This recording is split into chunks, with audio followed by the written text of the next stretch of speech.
Naguguluhan na ako masyado. Wika ni Paulo sa apat niyang kaibigan. 1 linggo na ang nakakalipas mula nang umalis si Danica sa San Ignacio. Miss na niya ito pati ang anak nitong si Sean. 2 araw na siyang nandito sa Maynila. Alam naman niya kung nasaan nakatira si Danica.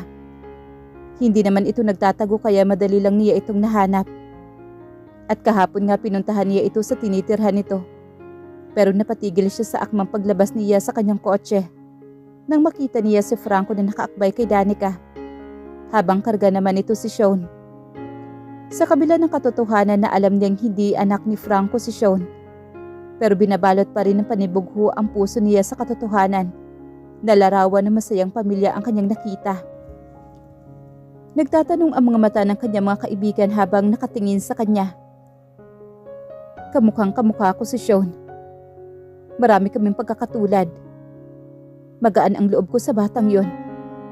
Unang kita ko pa lang sa kanya. Parang nakaramdam na ako ng lukso ng dugo. Aniya sa frustrated na boses.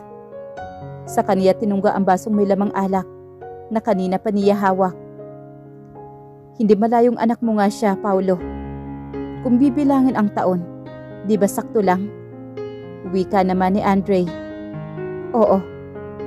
Pero walang nangyari sa amin ni Danica noon. Paano kami magkakaanak? Naitukod niya ang siko sa mesa habang nakahawak siya sa kanyang sentido. Sumasakit na ito sa kakaisip. Mag-isip ka mabuti. Wala bang nangyari sa inyo noon? Tanong naman sa kanya ni Travis. Napaisip naman si Paulo. There is one moment na medyo blurred sa alaala niya.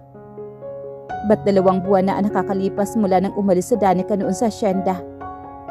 At sa kabahagi lang iyon ng kanyang panaginip. Dahil paggising niya, wala naman kahit anong bakas na nagpapatunay na totoo ang kanyang panaginip na yun. You know what? There is one solution to your problem. Gusto mong malaman kung anak mo ba talaga si Sean? Tanong naman sa kanya ni Drake. Isa itong doktor at tagapagmana ng isang malaking hospital. Napatingin naman siya dito. Na-curious siya sa kung ano ang ibig sabihin nito. DNA. Tama ito. DNA test.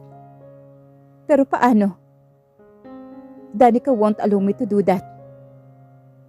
You are Paulo Dio Gracia. At madali lang kunan ng saliva sample ang isang 2 years old na tulad ni Sean na hindi malalaman ng ina. Makahulugan na pagkakasabi naman ni Sian. Napaisip naman siya sa sinabi ng kanyang mga kaibigan. Tama ang mga ito. DNA test ang sagot sa gumugulo ng kanyang isipan.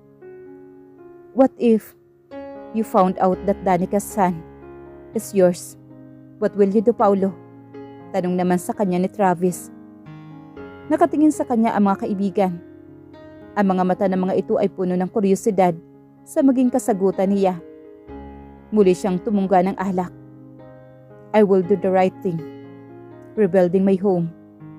Mariin niyang sambit na umani ng ngisi sa kanyang mga kaibigan. Nasa loob siya ng kanyang opisina sa hindi naman kalakihan na engineering firm. Habi lang niya ang negosyo na ito, kaya madalas siyang lumuluwas dito sa Manila. Dahil sa negosyo niya ito. May business partner siya na kaibigan at kaklase niya noong nag-aaral pa siya. At ito ang halos nagmamanage sa kanilang negosyo. Napatingin siya sa pinto nang biglang bumukas iyon. At ang galit na mukha ng kanyang ina ang sumalubong sa kanya. Paulo, ano tong nababalitaan ko na may 40% shares ang Danica na yun sa asyenda? Agad na sambit naman ito. Desisyon po yun ni Lolo, ma'am. Please, wag na kayong makialam. Isa pa itong ina niya na dagdag sa sakit ng kanyang ulo. Hindi talaga niya maintindihan ang pinaghuhugutan ng malaking galit nito kay Danica. Medyo matapobre nga ang kanyang ina, pero maganda naman kahit papaano ang turing nito sa mga kasambahay. She just hated Danica. Hindi lang niya alam kung bakit. At okay lang sa'yo? I told you before na oportunista ang Danica na yun. So napatunayan ko na ngayon na tama nga ako. Gusto niyang mawisika ng kayamanan ng mga Dio Gracia kaya siya nagbait-baitan. Hindi niya alam kung papaano kausapin ang kanyang ina kaya mas pinili na lang niya ang manahimik. Wala na din naman itong magagawa. Hindi din niya hahayaan na mawala yun mula kay Danica, ang ipinamana ng kanyang lolo dito. At may ginagawa ka na bang hakbang para mapatunayan na apo ko yung batang kasama niya? Please tell me na may ginagawa ka ng hakbang, Paulo. Dahil pag wala, ako na mismo ang gagawa ng paraan para mapatunayan na apo ko nga ang batang yon. Napatigil naman siya sa ginagawa dahil sa sinabi ng kanyang ina. Anong gagawin mo pag napatunayan mong anak ko nga si Sean? Napatanong naman siya rito. Kilala niya ang kanyang ina. Isa nga siya sa nabiktima nito. Pero mahal niya ito kaya napatawad din niya ito agad. Kahit pa nga ang kaligayahan niya ang sinira nito. Gagawin ko kung anong tama, Paulo. Kukunin ko ang batang yun mula kay Danica. Baka matulad lang siya kay Danica na yun ay isang oportunista. Anak mo ba ang batang yon? Hindi ko napigilan ang magalit sa kanyang sinabi. Kaya napasambit ako ng isang bagay na maaring ikatampo niya sa akin. Please ma'am, lubayan mo si Danica. We both know that even though that the child is mine, the child is not really your grandson. Napaurong ito sa kanyang sinabi sa katila umaapoy sa galit ang mga mata nito na nakatingin sa kanya. Hindi ako makapaniwala na nagagawa mo ito sa akin ngayon, Paulo. Dahil sa estupidang yung Danica. Katulad lang siya ng kanyang ama. Manloloko at oportunista. Paniniwalain ka na. Wait. Putol niya sa ibang sasabihin ito. Kilala mo ang ama ni Danica? Kunot noong tanong naman ni Paulo. Tila naman naumid ang dila nito. Kaya nanatiling nakaawang ang mga labi nito. Wala namang problema kung kilala ko ang ama niya. Uwi ka naman ito.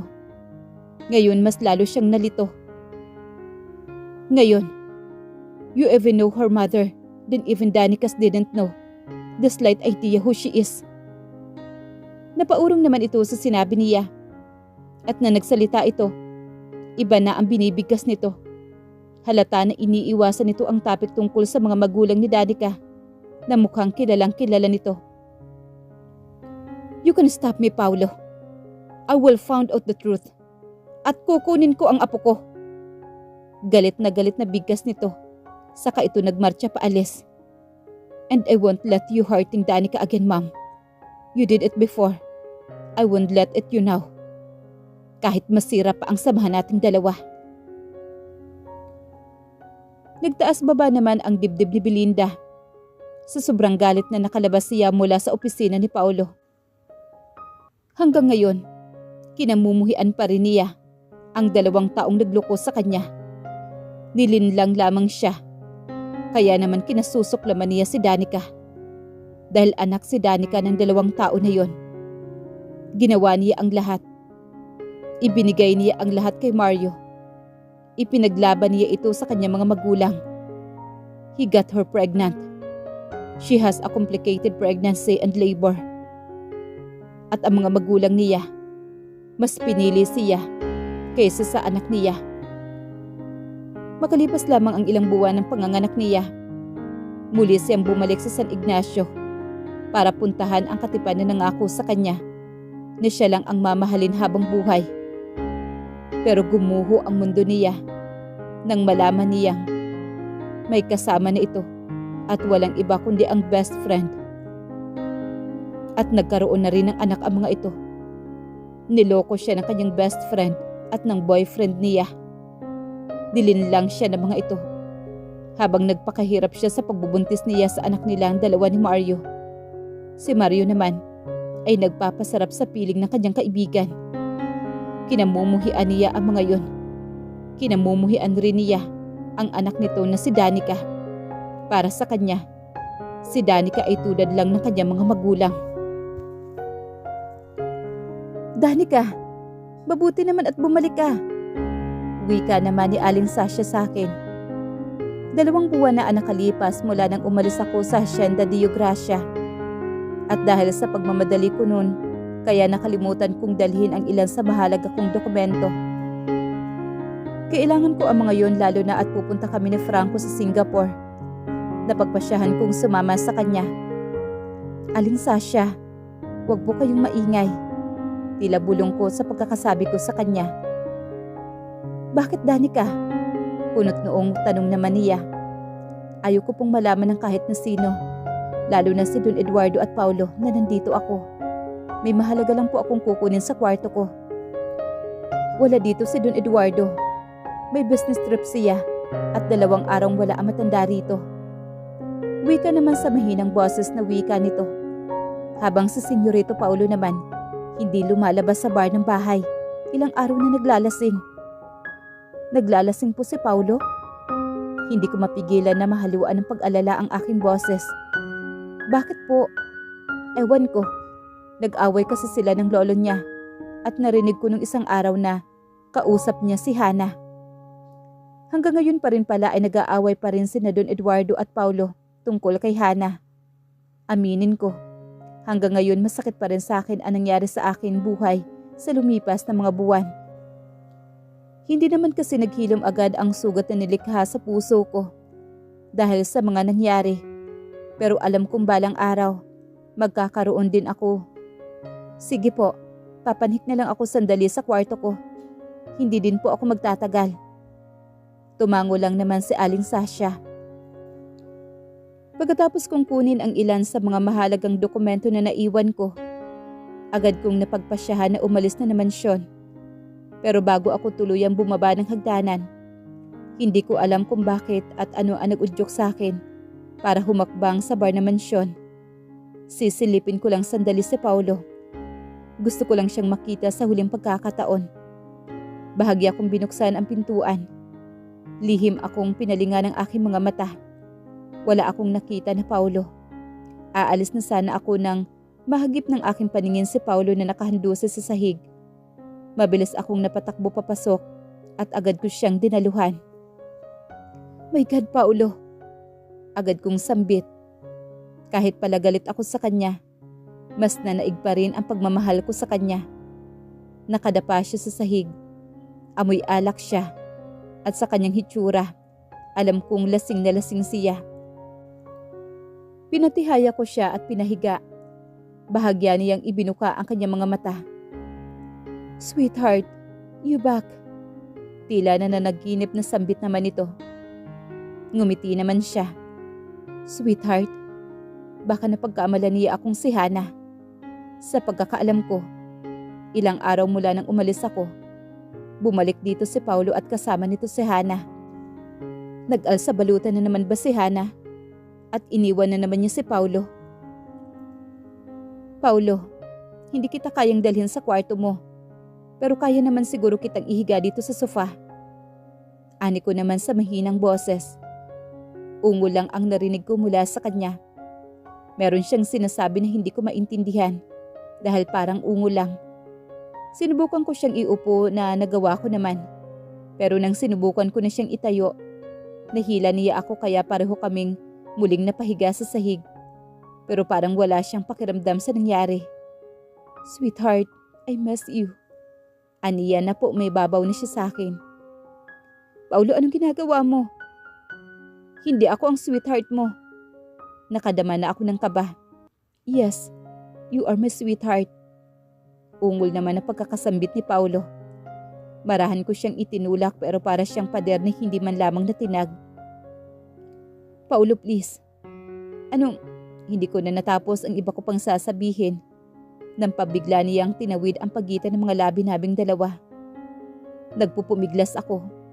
Iniwas-iwas ko ang aking mukha sa kanya. Hanggang sa nanghina na lang ako sa labanan namin at nilamon ako ng tunay na damdamin ko sa kanya. Tila parang bula na nawala na lang bigla sa aking isip na sinabi kong manatili akong malinis para sa lalaking mamahalin ako ng tapat at totoo. Dahil sa kakaibang sensasyon na aking nadarama, tila nalasing na rin ako sa pinagsama niyang amoy at nakakawala sa katinuan na halik. Hanggang sa natagpuan ko na lang ang aking sarili na nakipagpalitan ng halik sa kanya. Wala na akong pakialam kung pati ang kamay niya ay naging malikot na rin. Nagawa na kasi niyang ipasok ang kamay sa ilalim ng suot kong palda. Habang ibinababa naman niya sa aking liig ang kanyang mga halik, hindi ko na matandaan kung papaano niya nabuksan ang ilang botones ng suot kong blouse. Tuluyan na niyang inalis lahat ng sagabal sa itaas na bahagi ng aking katawan. Hindi ko mapigilan ang mapaungol na parang sinasamba ang kanyang labi ng aking dibdib. Naninigas ang aking dibdib na dinidilaan niya ito. Itinaas niya ang suot kong palda hanggang sa aking baywang. Sa kanya hinila ang suot kong pante. Kinakabahan ako pero walang kahit anong pagrereklamo ang namutawi sa mga labi ko. Hanggang sa tuluyan na nang nahubad niya ang suot kong underwear. Narinig ko ang tunog ng pagbukas ng zipper. Zipper iyon ng pantalon na suot ni Paulo. Ibinaba niya ang kanyang pantalon kasama ang suot niyang panloob sa may hita niya. Naipikit ko ang aking mga mata. Hindi ko kayang tingnan ang bagay na iyon kahit pa nakita ko na. Malaki yon at medyo mataba na rin. Inayos niya ang kanyang sarili sa gitna ng aking mga hita. Napahiyaw ako sa sobrang sakit na nadarama nang tuluyan niyang isinakatuparan ang lahat. Pero wala siyang pakialam. Patuloy lang siya sa kanyang ginagawa. Napatuloy na lang ang aking mga luha habang nagpapatuloy siya sa ginagawa sa ibabaw ko. Pagkatapos ng pag-angkin ni Paulo sa akin, agad siyang nakatulog sa aking tabi. Agad akong bumangon kahit masakit pa ang aking katawan, lalo na sa bahagi ng aking pagkababae. Pero kailangan ko nang makaalis. Agad kong inayos ang pagkakasuot ng kanyang ibabang kasuotan. Pinunasan ko din ang bahid ng dugo sa sahig. Dahil ayaw kong may maiwan na ilang bakas sa nangyari sa aming dalawa ni Paulo. Goodbye, Paulo. Bulong na pagkakasabi ko sa kanya. Kailanman hindi mo malalaman to. Ayaw kong bigyan ka ng rason na pagtawanan ako sa susunod nating pagkikita. Dahil sa isipin na nakuha mo ako. Huli kong sambit bago ko nilisan ang lugar na parang walang nangyari.